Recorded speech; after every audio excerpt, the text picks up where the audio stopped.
Good evening, I'm Katerina Georgieva. This is CBC Windsor News. Thanks for joining us. We begin in Chatham, where there is confusion and uncertainty as dozens living in tents on the Thames River have been told that they have to leave. The CBC's Chris Ensing has our top story.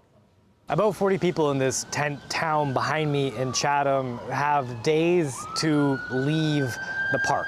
They say they're confused about where they should go, how they're going to get there, and say all of this is happening too fast.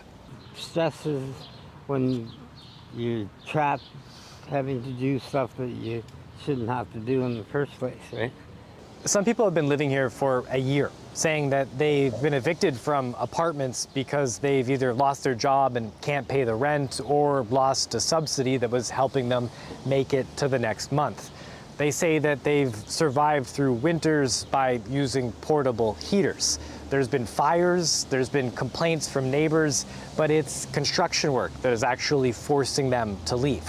Chatham-Kent officials say they need the site for a project to fix the slope along the water. People were told last week to be gone by Monday, handed a list of places they couldn't move to, like parks with playgrounds, as well as some suggested sites where tents would be allowed. This is where the confusion comes in for folks who are living here. They tell me that one person packed up all of their belongings and started to head to one of those spaces. It took multiple trips. They set up at that new site, but then a police officer came by and kicked them out, sent them back to this encampment, saying that they weren't allowed to be at that new site. That, according to officials I've spoken with, was a misunderstanding, and that person has been allowed to return to that suggested site. Chatham-Kent officials say they're working with people to help them move out. There's an emergency shelter, but people here say they're banned or don't feel safe there. Apartment rentals, they can cost $1,300 a month on the low end. One man who visits friends at the site says the eviction is a tough break for people in a terrible situation. Well, I think they should talk to us more, like get together with us and actually talk to us instead of just jumping in their faces and saying, okay, this is what's happening, this is what we're doing. Now, Chatham-Kent does have a tiny cabin project that they expect to be completed soon, but it won't be open for moving in until August. Too late for the folks who have to be out of here by Monday. Some saying they have no idea where they're going to go next. Chris Ensing, CBC News, Chatham. We continue to follow the case against Windsor police officer Ken Price. Jason Vio has the latest out of court today as the complainant continued to face questions from the defense. Some new information that came to light on day 3 of the Ken Price sexual assault trial is that he himself will take the stand in his own defense on Thursday. Now, he is a Windsor police staff sergeant who is on trial for 4 counts of sexual assault. Those alleged incidents happened between 2011 and 2015 at work. A female co-worker whose identity is protected by a publication ban took the stand again for more cross-examination by the defense. Wednesday largely focused on repeatedly going over what the complainant could and could not remember about her time at Windsor Police, specifically around the time of the alleged assaults. Defense attorney Dan Scott also went over a lot of dates when she worked, when Price was working, and when she was off. Scott asked numerous times if she could recall specific years or even the season that certain events took place. No, I don't remember exactly when it happened. I can't say exactly. Those are the sorts of things the complainant would say when asked about dates of certain events. On a few occasions, the defense also said the complainant was lying about certain memories, including the sexual assaults. She responded with, quote, "This isn't made up. This is my life. This is the pain behind my trauma." On Thursday, the Crown Attorney is expected to re-examine the complainant and ask her questions on the stand, and then Price is expected to take the stand himself. Jason Vio, CBC News, Windsor. If you live in Windsor, Essex County, you may see a green bin appear on your doorstep in the coming months with the arrival of curbside composting. It will now be available to 120,000 households in Windsor, Tecumseh, Lakeshore, LaSalle, and Essex.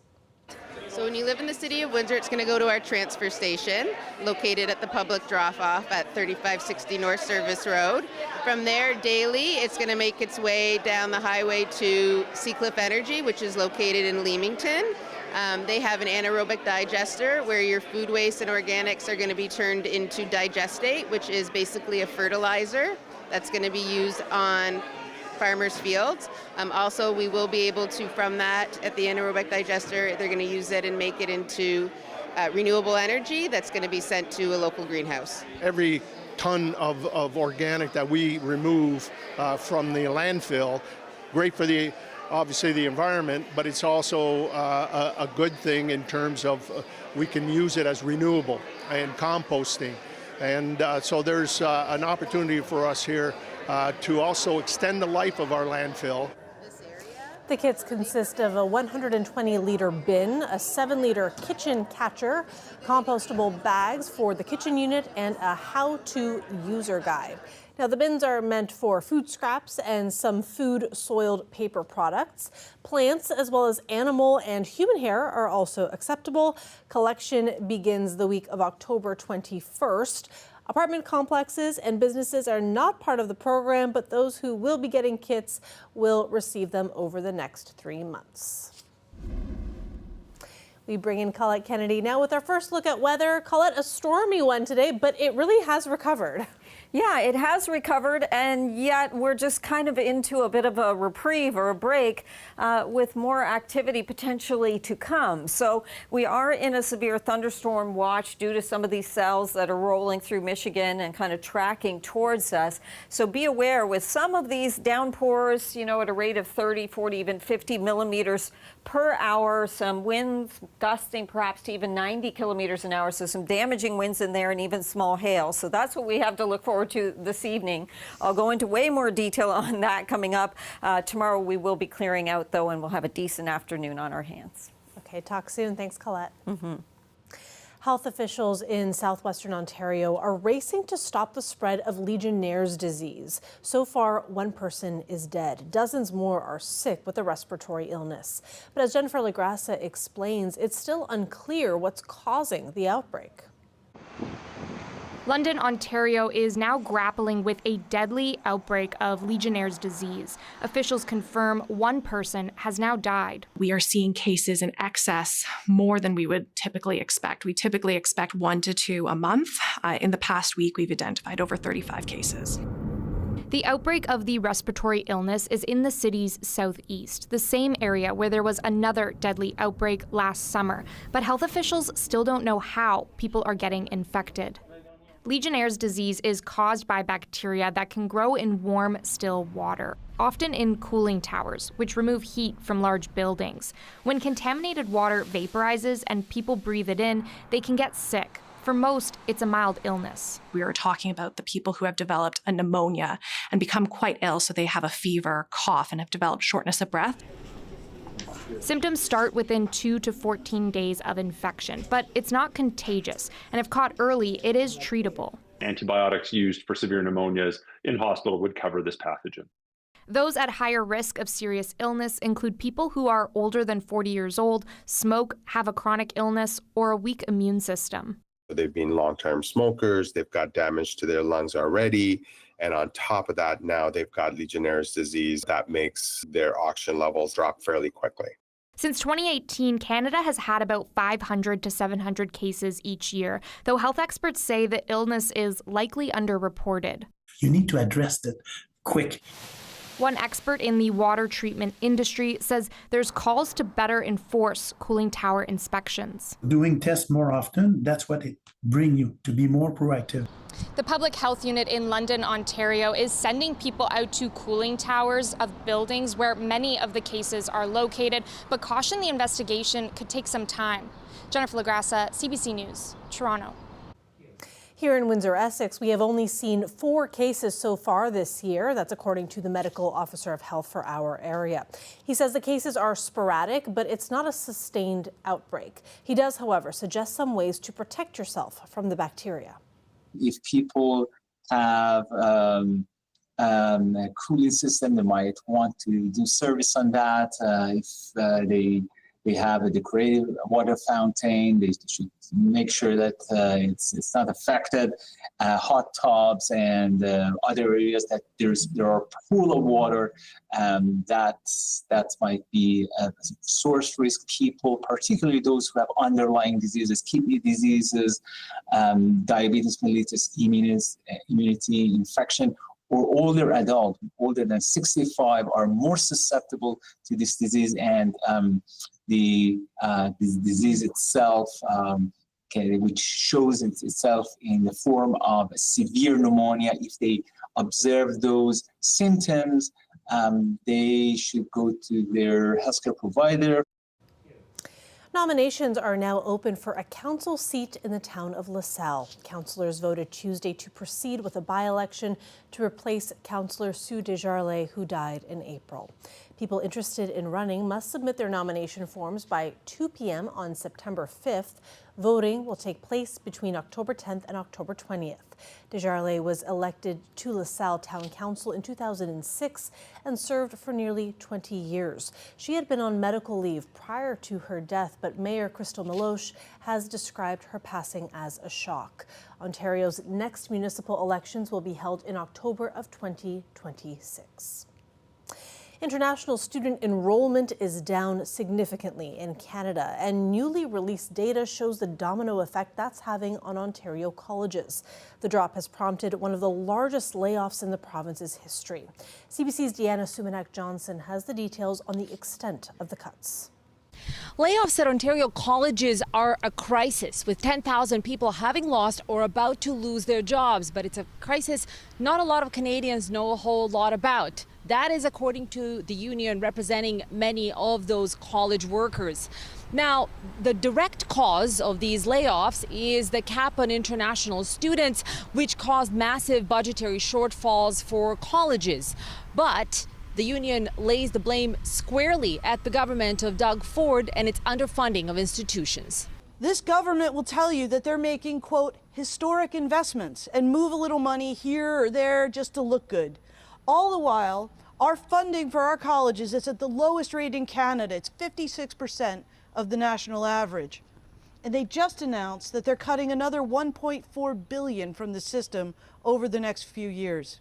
Now, experts say this crisis was long in coming and almost inevitable, given that Ontario has the lowest per student funding of all the provinces, and that it's also had a long-standing tuition freeze for domestic Canadian students. The amount of money that colleges are taking in per domestic student, that's fallen by about 25% over the last 8 to 12 years. That's a lot of money to be lost. In an email to CBC News, the Ontario government said it categorically rejects the claims made by the union. It said it actually added money to the annual budget for colleges, and that the blame for this situation rests with the federal government and its cap on international students. Either way, experts say that the current crisis in the Ontario college sector is far from over, that more programs will likely fold, even for domestic students. And Ontario is not the only province going through this problem right now. Nova Scotia and British Columbia are experiencing similar challenges with many layoffs in the college sector. Deanna Sumanak-Johnson, CBC News, Toronto. The library in Wheatley is being relocated as tests take place on a nearby abandoned water well. Last Tuesday, emergency crews were in the community to monitor the area around the library following the second gas detection there in less than a week. And that follows a previous gas leak in late June, during which some residents were evacuated from the area. The municipality now says library services will temporarily relocate to the Village Resource Centre beginning Saturday. Residents are reminded that if they smell gas, to call 911 immediately. Lakeshore is offering homeowners a solution to control rats on their properties. The pilot program covers up to $200 for licensed pest control services. Bylaw officers will help homeowners identify food and water sources on their properties that might be attracting the rodents, like bird baths and feeders that are spilling seed onto the ground. They will also check on neighboring properties. properties. Once those are cleaned up, the homeowner can hire an approved exterminator. The municipality will cover up to 50% of that cost. The program will also allow officials to better understand the problem to see if there are particular pockets of the community that are more affected than others, and that will help them make decisions about expansion or funding for possible future programs. A live look outside there. When we come back, the federal government is launching a spending review. More on that after the break.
Welcome back. The federal government is launching a spending review. Unions fear it will mean cuts to services and jobs. David Thurton reports on the push to rein in the size of the bureaucracy.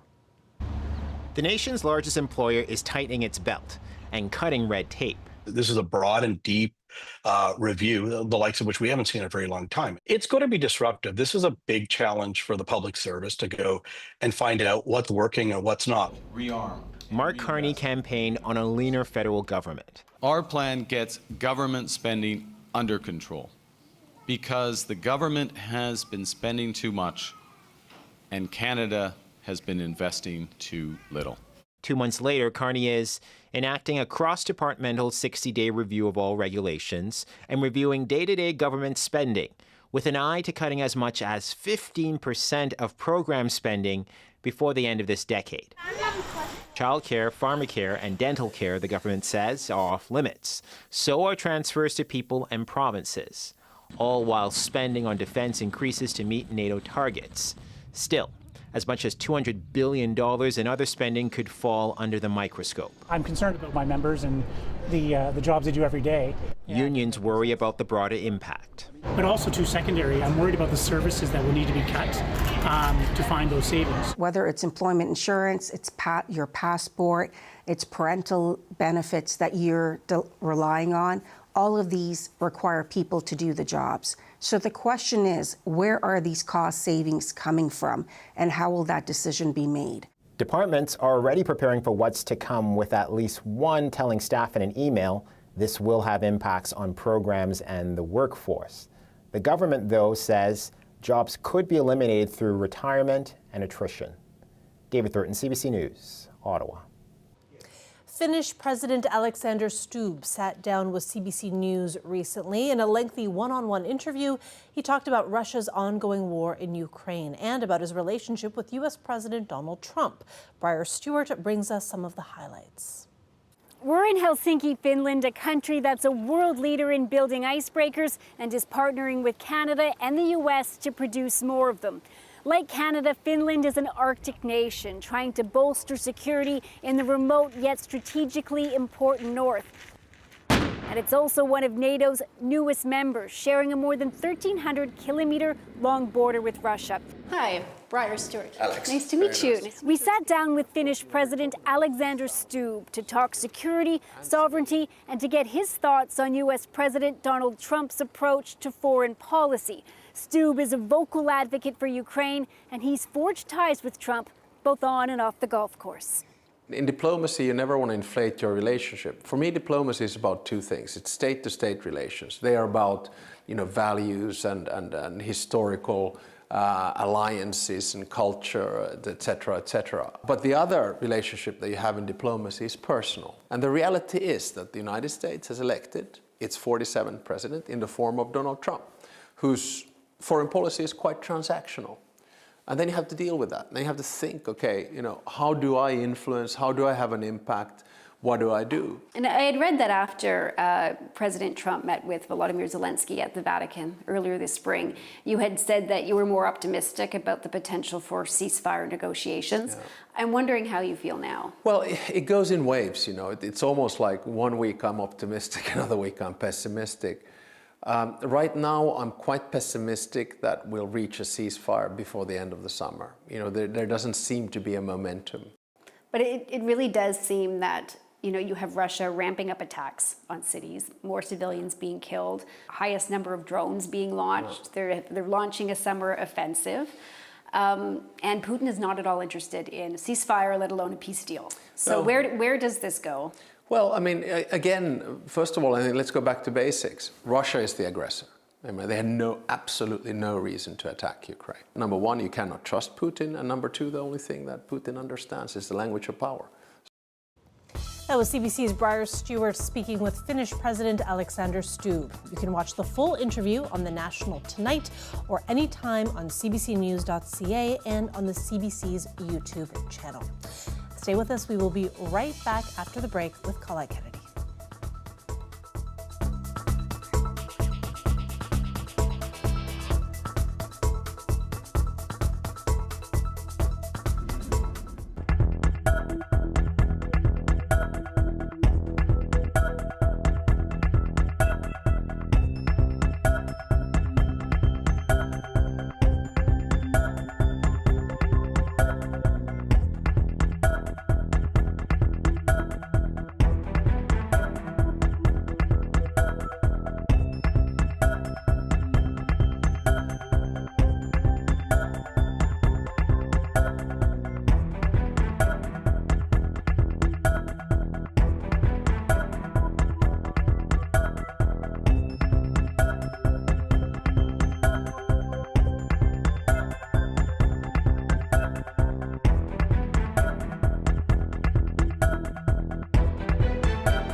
Colette Kennedy is back now for more on weather. Colette, let's start with those storm watches that you're tracking for us. What's the latest? Yeah, so we are in a severe thunderstorm watch here. Windsor, Essex, Chatham, Kent, Sarnia, Lambton, all included in this. The severe thunderstorm warning you're seeing on your screen quite a distance away. That's around Mount Forest, Wellington County there.